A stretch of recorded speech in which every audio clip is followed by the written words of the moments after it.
আগামী দিনে জাতীয়তাবাদী ছাত্রদল আমার সামনে ভবিষ্যৎ শরীয়তপুর। আমার সামনে যারা দাঁড়িয়েছেন তারা কারা? ভবিষ্যৎ শরীয়তপুর আধুনিক ও কল্যাণময় হবে। আপনারা রাজি? আমরা করব সবাই আধুনিক শরীয়তপুর করব। আমরা এই ভবিষ্যৎ শরীয়তপুরের কাছে আমরা এই প্রতিশ্রুতি চাই। রাজি? আমরা সবাই শিক্ষা প্রতিষ্ঠানে শান্তি বিরাজ করব, বিরাজমান রাখবো।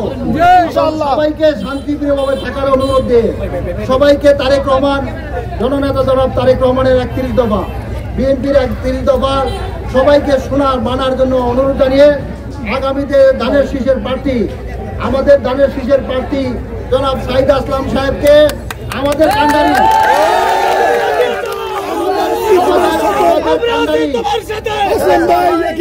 আমাদের শরীয়তপুরের কান্ডারি সরদার নাসির উদ্দিন কালু সাহেবের হাতে আমরা উপস্থিত করলাম, আমরা আহতে সাপোর্ট করলাম।